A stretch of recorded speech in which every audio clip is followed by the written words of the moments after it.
Welcome to the great AI rebuild. So if you're here, I'm assuming that you believe you want to do something about AI, and the way we do things today isn't exactly fine.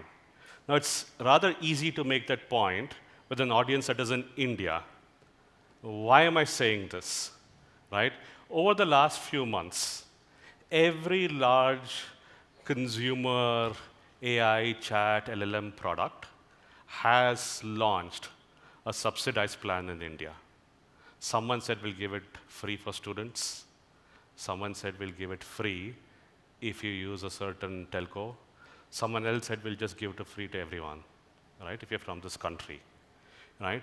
So it's very promising, but it's also kind of a little bit worrisome if the message already is that it's too expensive. At least it's too expensive for India, right? Then go on to social media. And then you see that people are making claims that it's too expensive not just in India, but anywhere, right? This is like full price. And someone is making a claim that the actual cost is like 50 times the rate at which it is being offered. So we're all here trying to change the world with AI, except everyone is saying, a bunch of people are saying, not going to work economically, ever, right? So like, what should we be doing? How do you feel, right? Lot of options. I just picked 3 possible options. One is like, I totally buy into this, not going to work out, game over, let's quit. If you believe that, stay. If you say, challenge accepted, I'll fix this in 30 days, not going to happen that soon, stay. I'll tell you why. Or you can come back and say, I'm not going to believe everything I read in social media. Maybe all of this math is wrong. That could also be the truth. What that is, right, we'll find out eventually through the session. What I do want to call out is a bit of history, right? So why history? So anytime a large technology becomes just about ready for consumers to start using, right? You run into similar questions. 21 years ago, and I'm sure at least there are like 2 people in this room who are like not born 21 years ago. I approved some final year college students. 21 years ago, storage space available on your email boxes was 5 MB per user. 5 MB per user, right? One company comes and says, we'll give you 1 GB storage. Everybody's like, not economically possible, except it was economically possible, right? So you're all here. Again, India, very convenient answer, right? World said, we are moving away from cable TV, broadcast TV, everyone's going to do OTT, cut the cord. You heard all of that coming from another part of the world. 2 years ago, when we had IPL finals, right, 30 million concurrent users saw a live streaming match.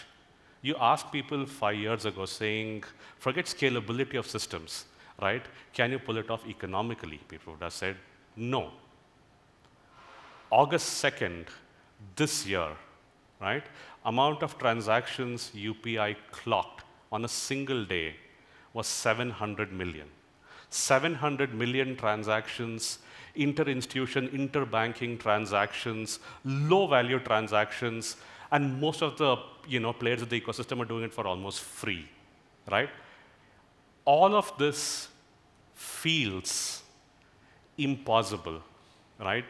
The layman, I focus on the layman. Layman doesn't understand like engineering system scaling challenges. Layman just says, I've heard it is too expensive, right? People in this room, right, are the ones who are going to change this, who have actually been a part of changing this in the past. We don't have all of the answers today. I'm not saying I have any answers in this session, but what I want people to believe in is to say that it is large because it is new, it feels hard, daunting, unaffordable, but it's eminently solvable, right? Now to solve it, what does it require, right? The first thing is you have to go to first principles. I'm not saying go back to basics, because if you read a 20-year-old textbook, may not be particularly helpful, right? This is relatively new stuff. You still have to go at that level of depth in building your understanding, right? So there's a lot of studying, that we need to do. Again, why am I calling this out in this crowd? As we go through our careers over time, we don't study that much, right? I mean, you got to come back. You can't escape it. You got to study a lot. And then after you study a lot, you have to start doing a lot. It's not one of those, I'll get my hands dirty, right? It's quite a full body experience. Like, you'll get very badly hurt when you try this thing. By the way, how many of you actually installed CUDA Linux drivers? You'd have experienced like a lot of pain in trying to successfully install the drivers on Linux. So something as simple as that, just like initializing your machine even before you start doing work, is painful, right? It's enormous amount of pain. That's how it's supposed to be. Lastly, I'm going to make a dangerous statement. Don't listen to non-tech people, that this won't work. Because when something new happens, right, they don't know what is changing. After it is done, they can do math and strategy and Excel, and they'll tell you it works. But before it is done, it won't make sense to them. And so they'll tell you it can't be done. So please don't listen to them, right? Little bit about, a lot of India room people, right? I expect there are 3 kinds of people in this room, right? I'll tell you what's my understanding of the 3 kinds of people in this room, right? The first kind is 20 years ago, we did some great optimization. How hard can GPUs be? I'm going to do it again, right? You're going to have a bunch of people who come and say that.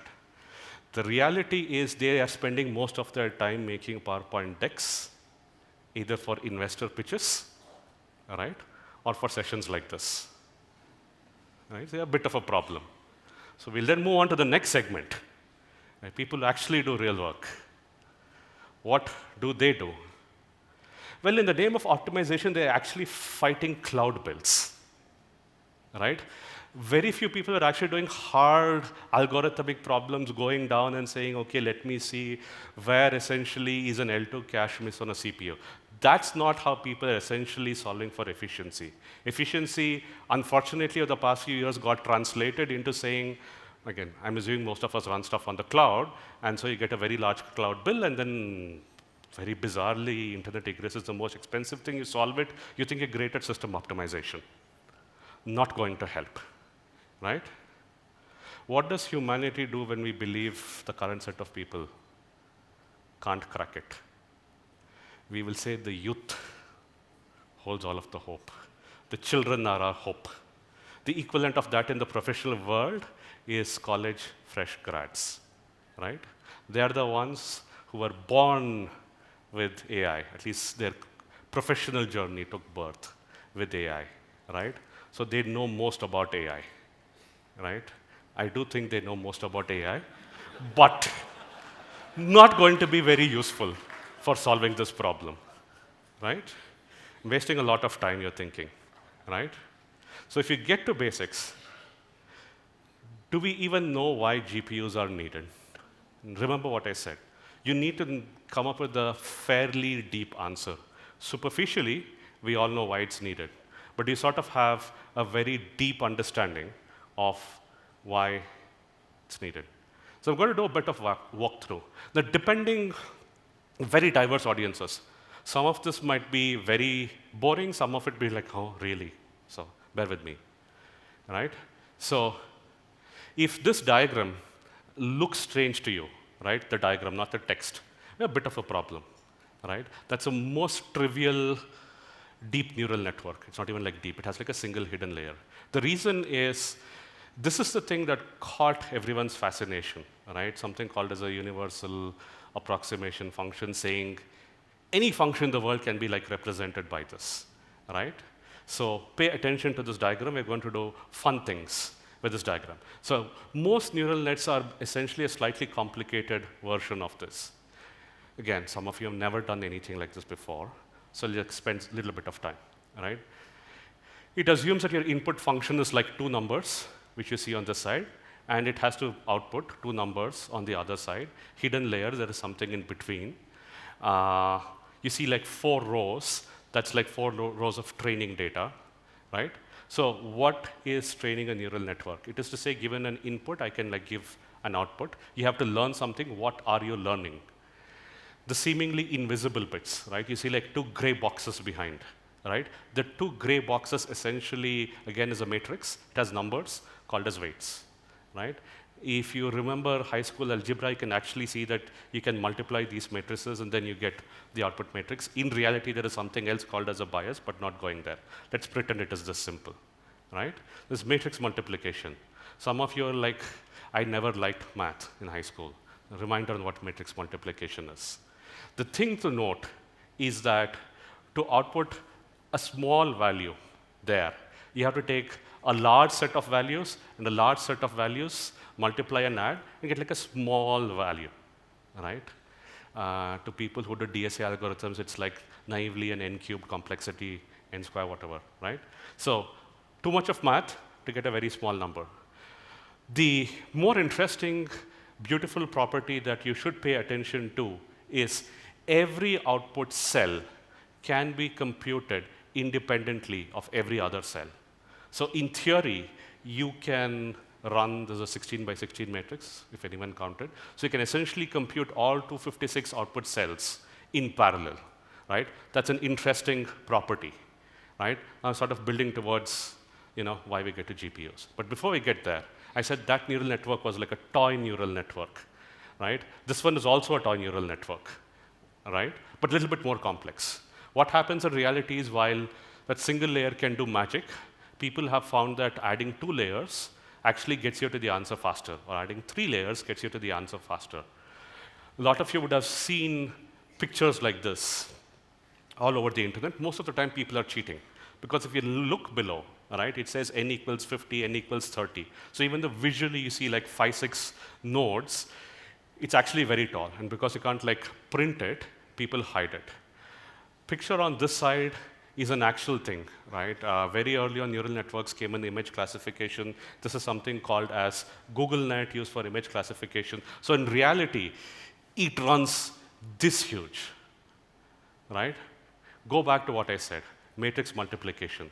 So each time there is an arrow, there is some matrix multiplication happening. So first thing is, hopefully I've convinced you that though universal approximation theorem showed that small diagram, in reality, runs here to here, just like too many steps. Now, how big is each step is a question, right? The way I'll help you understand this is by picking something very well known. Llama 2.1, 7 billion parameters, 70 billion parameters. How many math operations does it have to do to return an answer? Well, it depends. It depends on input size, output size, token length, whatever. So you see that that number is running in the order of trillions.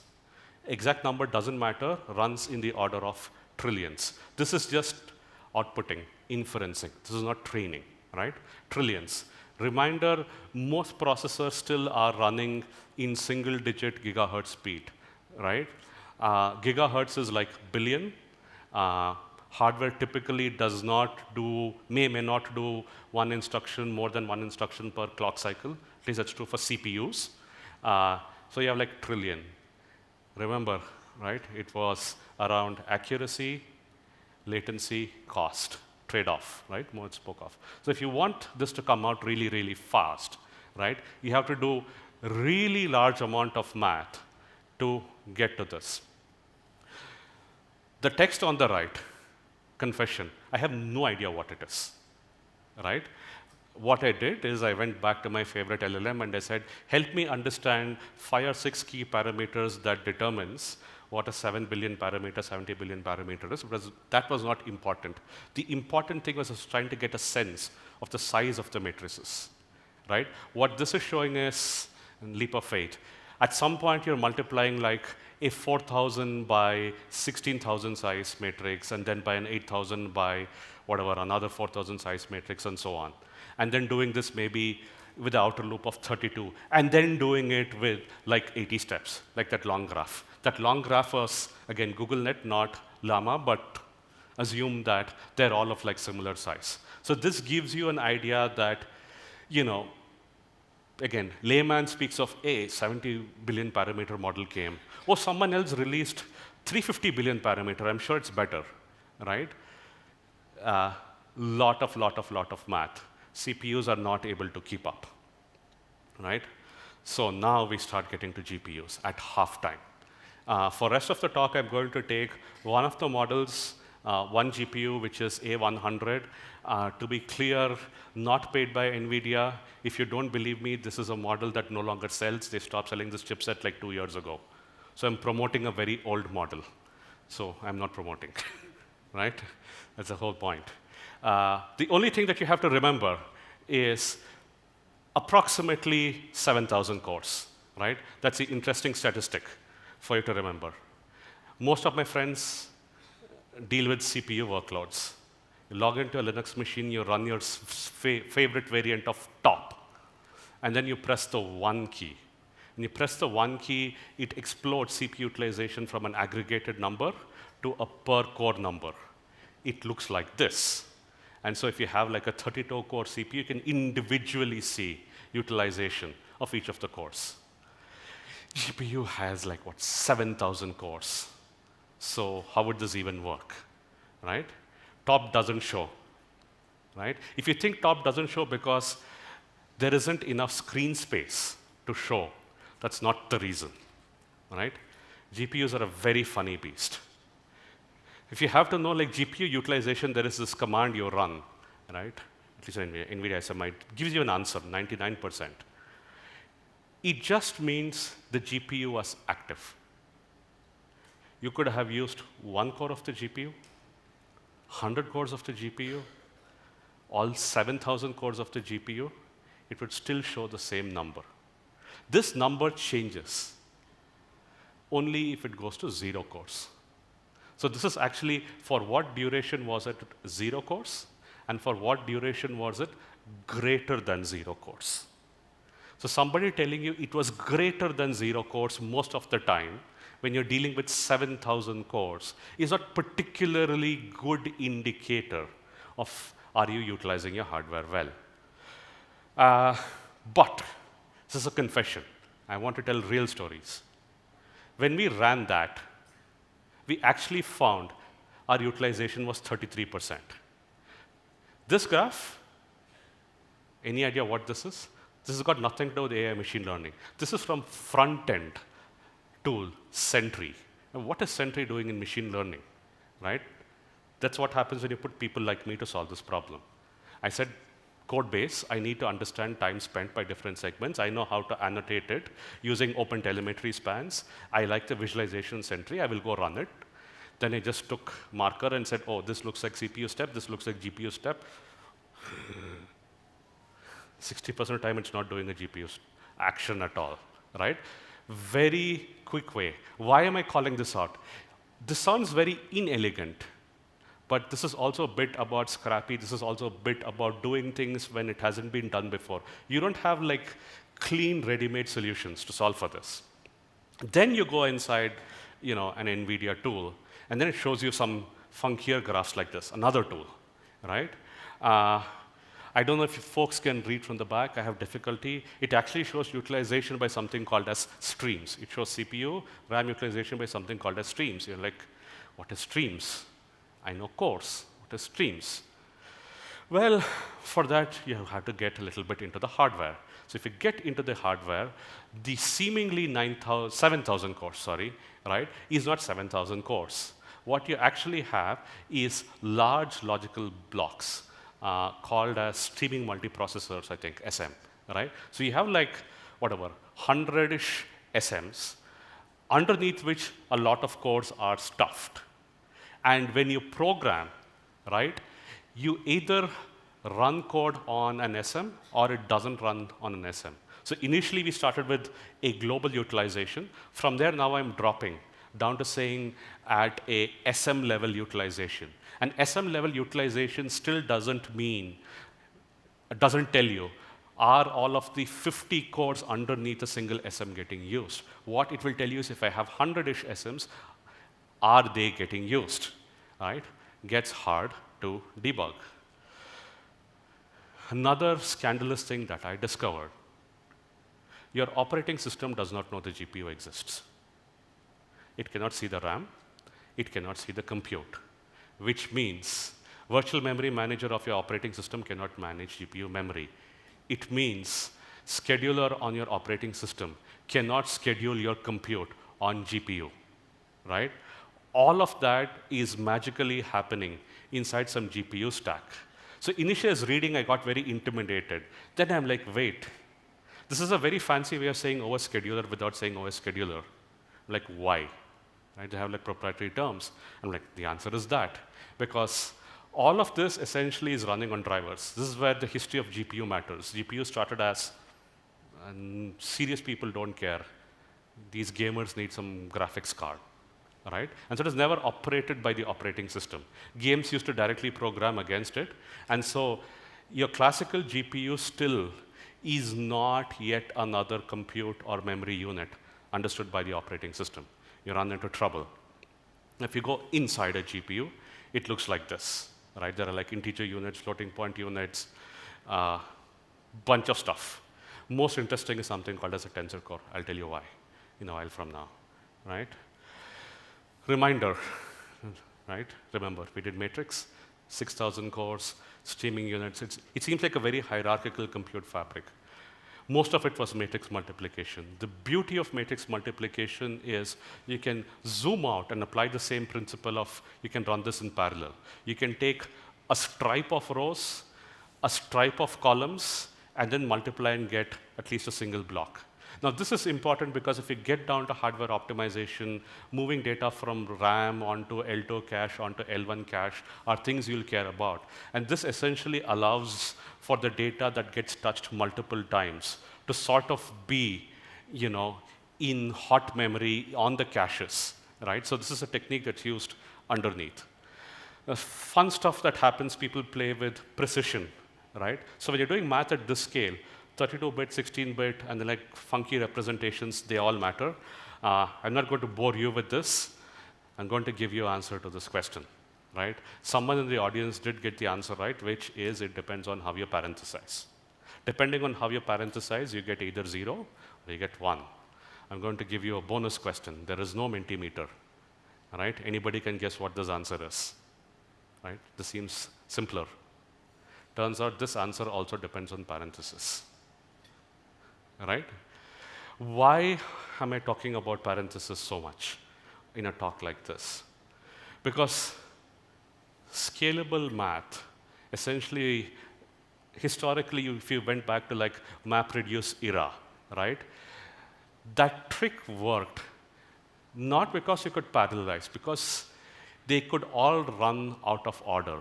And then when you compose it back, you did not care in which order you composed it back. Mathematically, it was like associativity and commutativity of the operator. You took for granted, right? And then on top of that, if there's like matrix multiplication, distributive loss. So you can run it in like any order.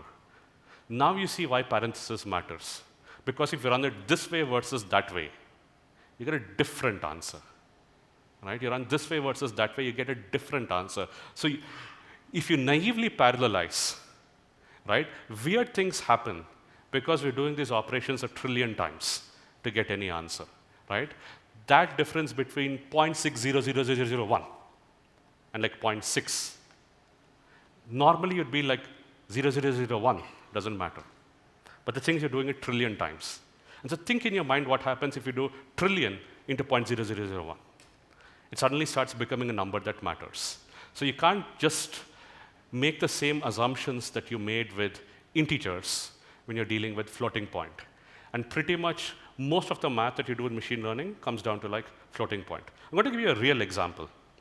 This is output from Stable Diffusion Excel, SDXL, right? They ran with default, some prompt, 16-bit, you got an answer. We get greedy, saying, what if we reduce the numbers from 16 bits to 8 bits, I can do twice the amount of math. I'll get great answers. And this is what great answer looks like. Same prompt, right? You get that as an output. Now, if you spend time and understand all of this funkiness, not just around the fact that there are rounding errors, but if you actually get down into machine learning, then you understand, is it able to represent the full range of values and the weights when you train? There are other factors. I overly simplify to the point of it almost being misinformation, so pardon me for that. But if you get into details, there is a way where if you spend time, you can move it from like 16-bit to 8-bit, and you can get almost the same answer. When I prepared the slides, and I was sitting at my desk, and the monitor was this close, and I went this close, I could spot the difference. Now, you people from that far may not be able to see the difference between these two, and that's what gives us hope. The fact that most people can't spot the difference when we pulled off this trick, right, is an example of what you can do. But for this, you need to know the underlying hardware. If I change bits, it actually run faster. You need to know what is rounding errors. You need to understand implications of cache consumption. You need to understand in that large neural network, where if I do this trick, is it safe? Can it represent the full range of values for the weights locally there? A lot of considerations. And if you do all of that, you can pull this off, right? It's very easy to show this on a slide. Not so easy to do it in reality, but I never said it was easy. It is to say that if you go deep and get into specifics, you can sort of pull this off. Remember I said that not paid by NVIDIA? So purely hardware, there are other ways of doing it, right? Two famous examples. There is something called as TPU from Google. The tensor units has an origin story from there. That's sort of saying that if what we're doing most of the time is only matrix multiplication, what if I design a chip from scratch only for matrix multiplication? GPU has an origin story in gaming. It's changed to be very AI ready, but you still see some traces of the old way. This saying, blindly, I'm only doing matrix multiplication. There's another version, right, from another company called as Grok. They make something else. They essentially are thinking of it as an assembly line. You saw the large neural network. Data moves like this. They're like, what if we can physically have compute? You saw that in the other diagram. Physically laid out in a line, wired it up through software. So it moves in one line. Step one is this, step two is this. It's open. Why I'm saying this is the hardware architecture is not converged. The application stack on top of that is not converged. The OS does not understand any of this, right? The fragmentation is insane. If you have to choose the best option, well, you have to get into this much of depth, and by then you're tired. You'll just I'll optimize whatever I chose, which is okay, not a terrible thing. But understand it is early days. Winners on this are to be established, but while this gets established, you'll have to get into details, right? One last point. Now, all of this fun happens only if you are running models on your own hardware. You have the ability to run models on your own hardware. And for you to be actually able to do that, if it's at least large models, you have to get your pre-trained weights from someone. If it's very domain specific, right, like what you heard from the previous session, maybe you can attempt to build a foundational model. But most of the time, if you say I'm going to take, it can be a large model, a language model, it can be an image model, it can be whatever it is. To be able to run on the hardware and optimize, fundamentally not everyone in the world has the ability to pay the training budget, right? Most of what I spoke of was inference, because end user consumption, predominantly it's inference path, right? Training is happening behind the scenes, right? And so for this to happen, eventually, my claim is 20 years ago, open source software was super critical when the entire internet companies took off, right? My belief is for this era, what is analogous is open weights. Because remember, I opened by saying that cost is huge, right? One part of the cost is the cost of inference behind the API endpoint, but the other part of the cost is also the training cost, right? And so if the training cost gets subsidized in some way for everyone, is sort of when the puzzle is complete, right? I don't have time for that, which is how do you go build models, what is open training data and weights, but that is also another very important piece, right? And so if you get both of this and you keep like chipping away, we can essentially pull off sort of the ISRO version of Mangalyaan, right? And make AI affordable, not just for us, but for like everybody in the world. That's all I had to say. Thank you.